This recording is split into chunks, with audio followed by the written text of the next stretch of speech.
bonsoir. Voici les points qui dominent l'actualité. Les turbulences politiques ne favorisent toujours pas la reprise des activités dans le pays. Dans la capitale et les zones avoisinantes, la tension était toujours palpable au tout début de la semaine.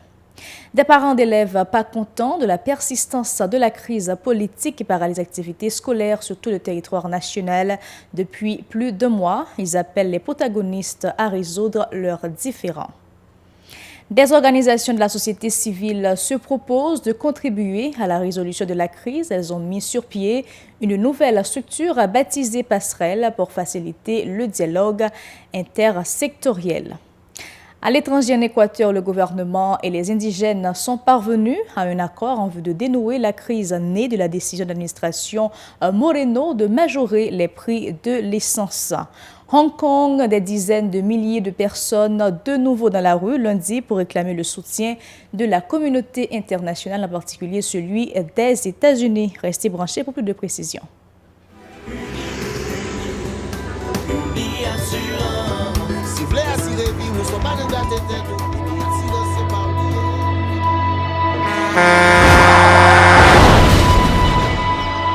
En général, moun pa reme pran assurance. Yo considéré que son l'argent rejeté.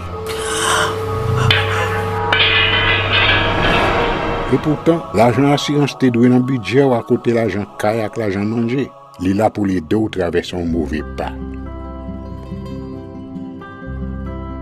Gardez tout à côté ou.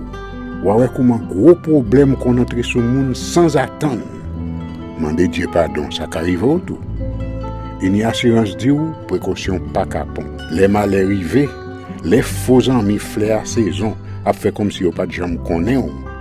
Une assurance après rita vers au pour le jour, continuer vivre la vie quitter ce course là nan men nous. Uni Assurance. Vivez en toute assurance. Merci de votre fidélité. Voici le développement du journal. Les activités ont timidement repris ce matin dans la capitale et les zones avoisinantes en dépit du fait que la tension était toujours palpable en raison de la poursuite de la mobilisation antigouvernementale annoncée par les opposants au régime. La circulation automobile fonctionnait au ralenti. Des supermarchés ont toujours levé leurs rideaux de fer, tandis que les petits détaillants se livraient à leurs activités quotidiennes, a-t-on pu constater jusqu'à la mi-journée.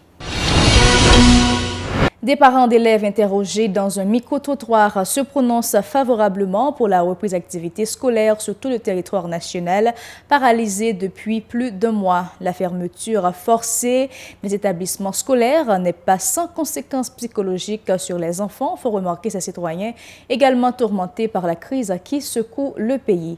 Leur doléance recueillie par Mario Sylvain et Rigard Noël. Piqué par un fonctionnement de l'école là, faut tout le monde mettre tête ensemble pour nous faire payer à marcher pour l'école là capable d'ouvrir pour moun ka l'école. C'est ça m'a demandé grand rien. Li pas bon pour ti moun yo.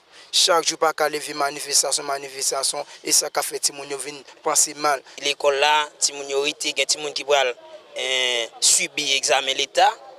C'est-à-dire li vraiment grave parce que nous examen ça li en jeu pour yo.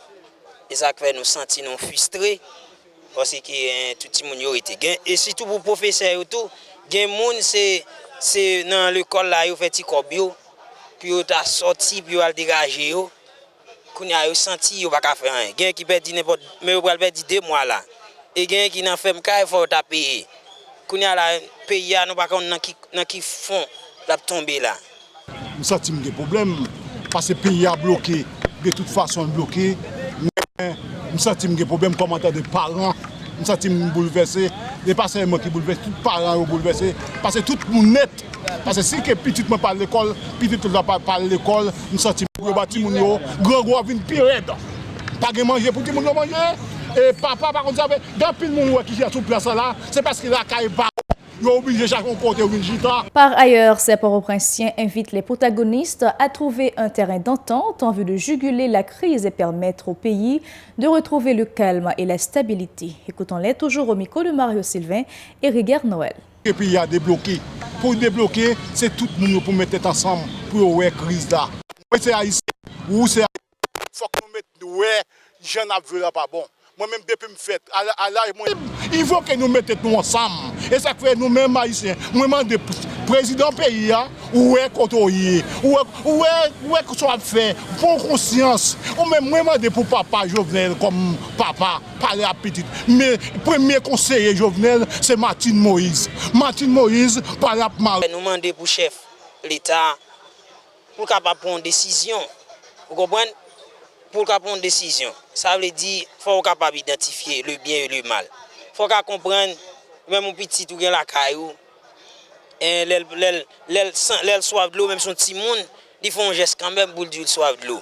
Mais il faut qu'on comprenne, même s'il ne peut pas parler, geste qui fait son problème, qu'on a même ou checker de toute façon. Juste demander aux gens qui ont maturité, qui bloquent le pays, c'est eux-mêmes qui peuvent débloquer le pays. Ce n'est pas l'autre monde qui peut venir débloquer le pays pour nous. Parce que nous crasons trop, nous brisons trop. Il n'y a pas petit noyé. Parce que la nature est belle, mais des fois elle ne pas faire cadeau. Mais il faut faire la nature belle tout autant capable. Des petits commerçants souhaitent le déblocage du pays en vue de pouvoir vaquer librement à leurs activités. Ils se disent favorables à une résolution de la crise dans un bref délai, arguant que l'instabilité politique ne facilite le progrès socio-économique dans aucun pays.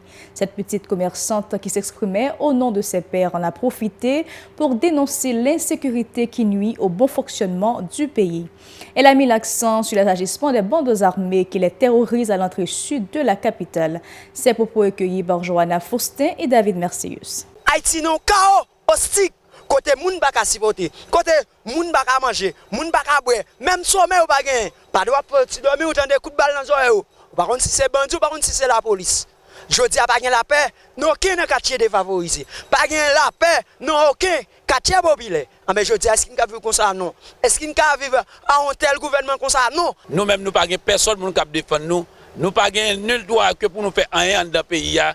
C'est seul bagage que nous sommes capables de dire après responsable pays ça. Nous yo ouais comment pays a vivre, yo ouais qui situation pays a, yo ouais problème peuple là. Journalisme oui. Président Jovenel Moïse pas me dire rien. La police oui. Jovenel Moïse pas dire rien. Massacre la Saline, massacre Kafoufeuille, massacre dans Grand Ravine, massacre dans Solino. Si machin dans la ville a mourir matin midi et soir dans insécurité. Président Jovenel Moïse pas jamais dit rien. Est-ce que Jovenel Moïse est président?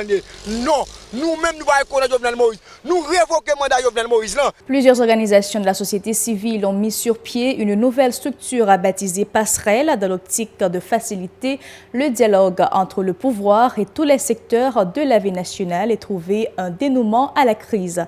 Elle est composée de Bernard Crown, Carole Demesmin, Castel Germel, Sophia Loreus, Charles Maniga et le maître Zéphir. Une initiative qui permettra de mettre sur la table des discussions les propositions de sortie de crise formulées par les différents secteurs de la vie nationale, selon la responsable de la commission justice et paix GILAP, Jocelyne Kola-Noël.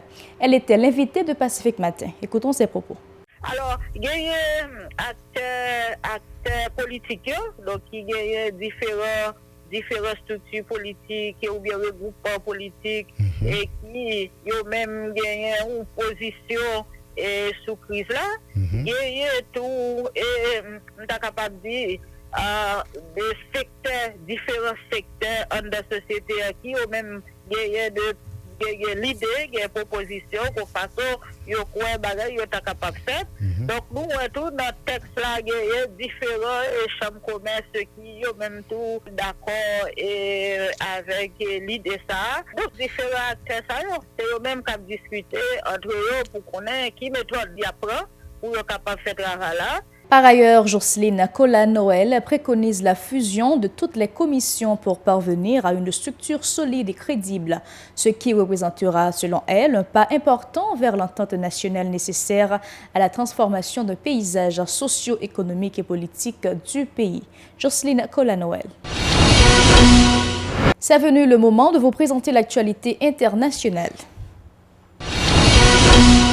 Dans l'international, sortie de crise en Équateur, le gouvernement et les indigènes ont trouvé un accord. Le gouvernement et le mouvement indigène ont trouvé un accord pour sortir de la crise sociale sans précédent qui paralyse le pays depuis 12 jours, et ce grâce au retrait du décret controversé qui prévoyait de supprimer les subventions sur le carburant. Le chef de l'État, Lénine Moreno, a annoncé qu'il fermera une commission avec les dirigeants autochtones pour adopter une nouvelle loi sur laquelle ils pourront s'entendre. C'est après plusieurs heures de dialogue dimanche que l'accord entre les deux parties a été trouvé. Si le décret est abrogé, le calme reviendra dans le pays tout entier. Toujours à l'étranger, des dizaines de milliers de manifestants pro-démocratie ont à nouveau investi le centre de Hong Kong lundi pour réclamer le soutien de la communauté internationale, en particulier celui des États-Unis. Les manifestants exhortent les élus américains à voter un texte qui permettrait de sanctionner les dirigeants chinois accusés de mainmise sur la politique du territoire semi-autonome en proie à une crise sans précédent. Le Hong Kong Human Rights and Democracy Act, qui pourrait être voté dès cette semaine par la Chambre des représentants américains, impliquerait une réévaluation annuelle du statut particulier que les États-Unis accordent à Hong Kong en termes commerciaux et pourrait prévoir des sanctions contre des responsables chinois. Ici prend fin ce journal. N'oubliez pas de nous suivre sur Facebook, Twitter, Instagram, YouTube et www.radiotélépacifique.com ou encore sur les Canal+, chaîne 182, Télé Haïti, Nyon TV, chaîne 54 et à Bahamas Nassau, sur Cable Bahamas, chaîne 384. Bonsoir.